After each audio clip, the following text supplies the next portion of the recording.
Okay, next dinim over here is the dinim of thunder, lightning.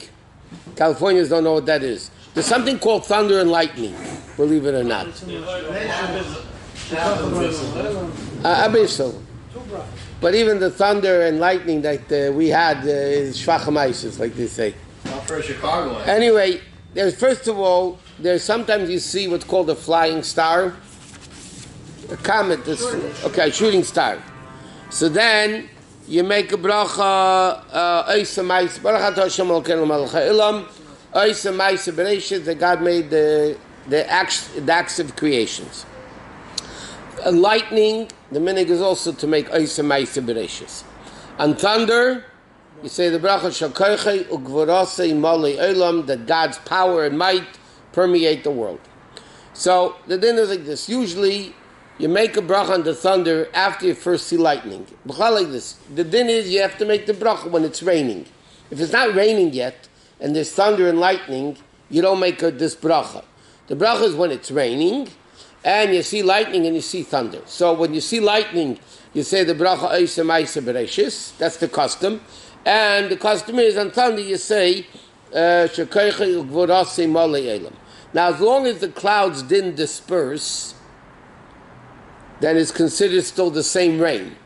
What happens was raining a whole day, and you had to make a bracha in the morning, but it was raining a whole day, and then in the afternoon you hear it again, and see it again. So you don't make another bracha, you only make one bracha for that rain, as long as the clouds are still together, so then it's considered one rain. What about rainbow? Oh, that's the next thing.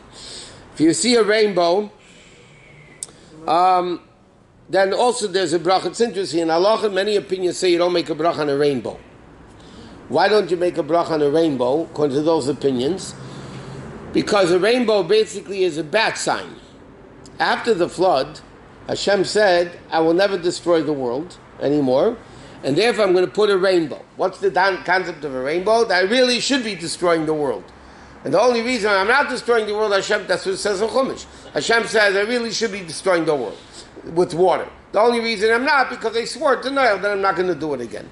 Therefore, the Gemara says, like the generation of Chizkiah Melech and of Shibba Yochai, when the generation was a proper generation, they didn't see any rainbows. So there are opinions in halacha that say you don't make a bracha on a rainbow, but Kitzur Shulchan, that's what most people say. That's our opinion also. The Rebbe writes that we do make a bracha on a rainbow. Now, what bracha do you make? Baruch atah Hashem Elokeinu melech ha'olam. It's in the Siddur. Zecher habris v'nemon b'brisa v'kayim b'mamori. But it says like this: because a rainbow is a bad sign, you shouldn't stare at a rainbow too much. You should see it, make a bracha, but you shouldn't stare at it because it's really, like we said, it's a bad sign. Why is it bad? Could it be taken as a good sign? I just explained why. Because that means the world is worthy of being destroyed. Right. And the only reason we're not getting destroyed is because God swore to it. Right. But the problem, it's a bad sign. That means you really should be destroyed. It's not a good thing when God says you really should be destroyed, and the only nebuch reason why I can't, because I swore that I'm not going to do it. But otherwise, I really should. He's reinforcing what he swore. No. Okay, anyway. No, as far as the chesed of Hashem, it's a making a bracha on the chesed of Hashem. Yeah, the chesed of Hashem, that we're no good, and we really should be destroyed. So that's why the halacha is that you do make a bracha on a rainbow. Okay. But the bottom line, many opinions say a rainbow is a bad sign. Okay. Now, there's also a bracha, but it's called Birchas Hachama, that you make every 28 years, when the sun goes back to the original place it was at the beginning of creation. So then there's also a bracha Eisa Maisa Bereshis, and it has to be done in the morning, and a whole thing like that. Now there's also another bracha. By the way, this is a bracha that people should be aware of. If you weren't in a Jewish cemetery for 30 days, and then you go into the cemetery, whether it's an unveiling or a levaya, God forbid, a funeral, God forbid, you make a bracha sheyatz. It's in the beginning in the minor lashon when you go to the oil. If you weren't there within 30 days, you make a bracha sheyatz eschem bedin, v'chilkol eschem bedin, v'hemis eschem bedin, v'asel ha'achis eschem bedin. It's a bracha which is said special that when we see Jewish graves, but it's only if you see it within 30 days. You weren't there for 30 days. Also over the ocean, right? There's a bracha on the ocean. Today we don't do a lot of these brachas. For instance, the poskim that we're learning yesterday, if you see a friend, That you want me a close friend, you make a shechion after 30 days. So 1 minute. A lot of people, a lot of poskim write that we don't do it anymore. Why? We don't make these brachos. Why? Because everybody really hates each other. Right. No. They're right because everybody hates each other and it's only in face to face you act like you like the guy. You know, like you kiss him on both sides and you stab him in the back. So you love him and you hate him. So they write, and not only that, and if you're only doing it because, for the show, then it's a bracha levatol, because you're not really happy seeing the guy. So, bro, that's where the meaning is, b'chlal, we don't do it. What? Earthquake? Earthquake, there is also a bracha, that's shekechik v'rasim aliyelem. What's that mean? Oh, here, no, I'm sorry, here says but if you want, you can say shekechik v'rasim aliyelem. No, I'm saying if there's an earthquake, you can either say Osa Maisa Bereshit, that God does the creation, or like the thunder one, Shekaychuk V'Rasi B'Alayelem, that Hashem's power and might. But there is a bracha on everything that Hashem does in the world. But a lot of poskim write nowadays, Marshall, technically, if you see the Pacific or the Atlantic, there's a special bracha you make. Yeah, the pearl today we don't make those brachas because we see them very often. Like it says here, you say Eisa Maisa Bereshis. But the fact is, because you see it's a common occurrence, so I'll give you a din. We're going to learn now about Hagoimel. Yeah? Now, the din of Hagoimel, see, the way, if something is very common, we don't do it. I'll give you an example. You have to bench Goimel. 4 people need to bench Gomer. Okay? Which in the time of the Beis Hamikdash, they would have to bring a carbon the Thanksgiving offering. So today, instead of that, we bench Goimel. What do you bench Goimel for? So the Siman, the Rosh Tevis of this, it says is the word Chayim. And therefore, in the Shemona Esrei, in the Amidah, we say, V'chol ha'chayim yoiducha sela. All the living simply means all the living will thank you forever. But Chayim stands for Cholem, somebody who's sick, not they blew their nose. Yam, they traveled through the oceans. Yisurim, meaning they're in Beis Hasurim, they're in jail. Or Mem stands for Midbar, if you go through a desert. These are the 4 people that have to bench Goimel. Okay, so if you go across an ocean, you go across the desert, you're sick in bed for 3 days, again, with a serious illness, like somebody had serious surgery, God forbid, and they were in bed for 3 days, and it was a serious thing, so then you bench Goimel. Or if a guy was in prison, we'll see the details of that, so then you need to bench Goimel. But desert is not like going to Vegas. Oh, so now the question is, so we know that, for instance, you fly overseas. By the way, there are opinions, we don't do that, but there are opinions, anytime you fly in a plane, you bench Goimel. So many people, they fly from here to San Francisco, here to New York, or whatever, they'll bench Goimel. Our custom is, we only bench Goimel when you fly overseas. Even though you're not actually going on the ocean, like the boats of yesteryear or today also.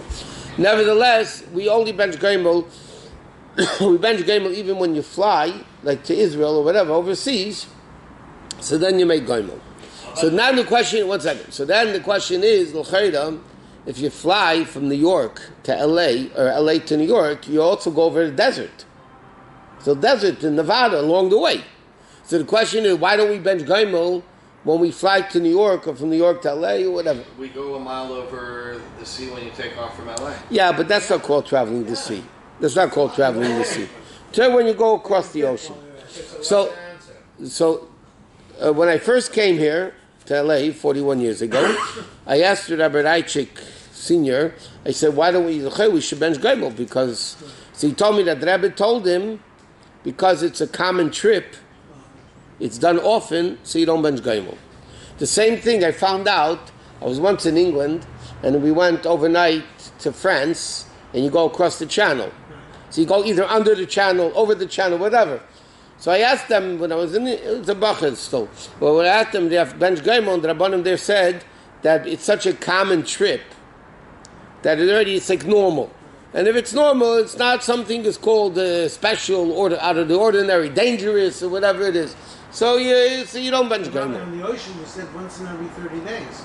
Even though we live very close to the Pacific. That's what I'm saying. But the minig is, people that live here don't make the bracha. Somebody has a private plane. How about flying to Yeah. Alaska? It's over there. Yeah. The They Floridian. travel all the time. No. The Floridian. Thank you for explaining it. If he flies over the ocean, you bench gaimel. I'm talking about flying from here to Florida. Here to Florida, you don't bench gaimel. Rabbi Shusterman. He benches. I told you there are people. I said there are opinions that you bench gaimel every time you fly in a plane. Our minig is we don't bench gaimel unless if it's overseas. What? If we're flying to Alaska, it's over the ocean. But we don't say. No, but you don't fly over the ocean so much. You could technically fly over the land, no? Alaska? No, Alaska. Okay, so if you want, you go to Alaska, you could bench gaimel. I don't want. Don't. They don't. Then you should have asked. No, I mean, there's a certain thing. It's like flying to New York. Yeah, but over New York, here you're going mamish over the ocean How the about whole Alaska? time. You have to make a bracha Rabbi Gaimel if you fly to Alaska and back. That's what we're just talking about. Oh, you do or you don't? No. You don't, because it's common. I have a sixth sense, Rabbi, so I was thinking. Yeah, okay. So that's the. What do you say? Now, it's interesting. In Shulchan Aruch it says that women also bench gaimel.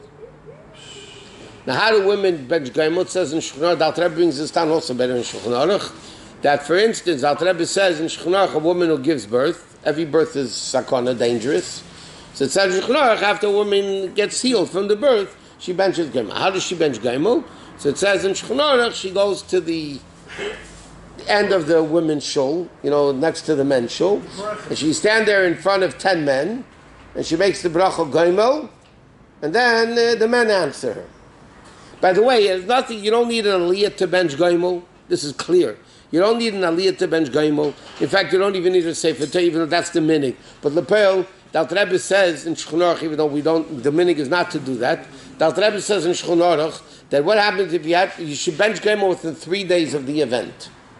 Oh, really? So what happens if you flew Monday after Torah reading? So Torah reading by regular Jews, not by certain Jews that daven 11:30, but by regular Jews you daven 6, 7:30, something like that. And then 10 o'clock you arrived from overseas. So now the question is, when are you going to bench gaimel? Should you wait for Thursday? Then yes, Monday, Tuesday, Wednesday, Thursday. It's more than 3 days. So Shulchan Aruch, the Alter Rebbe says, what you do is, next time there's a minyan, in shul, you bench gaimel. You don't need a sefer Torah, you don't need an aliyah, you don't need anything else. But the Rebbe writes that the minig with pearls that women don't bench gaimel in our circles, and the Rebbe writes later, Isi Nergen came. I never saw that women bench gaimel, and therefore our custom is women don't bench gaimel. Even for giving birth. Even for giving birth, even when they fly overseas. Yeah. Bottom line, we don't bench gaimel. What? What about women being able to say Birkat Komal in front of 10 other women? Is there such a No, it has to be 10, and one's supposed to be a Talmid Chacham, supposed to be Tafkid in front of 10 men. Because you need a minion for it. Yeah, but sometimes with Zimun and Zimel and they're allowed to Zeman is not making a bracha with... say Hashem's name. I understand. You make a bracha yourself too with Hashem's name. No, this needs a minion. In fact, it says it has to be Sarah and Shnai Mem Yil Talmidei Chachamim. 2 should be scholars from them. Not that women are not scholars, God forbid. I mean, Some of them are We have much smarter Israelis, than we have that. Talmid Chacham Balayla. That's there's a story with Alter Rebbe's mother that all the men were walking on Shabbos and the Erev broke and nobody knew what to do. They were all carrying the Talesim and their Svarim and nobody knew what to do. All the scholars, these are guys that knew Shas by heart, they didn't know what to do. And the Alter Rebbe's mother, mother told what halacha is. They didn't know. If you know what halacha is, they didn't even know if she was right or not, but they had no choice but to trust her. And then they came home, they looked up, they saw she was right.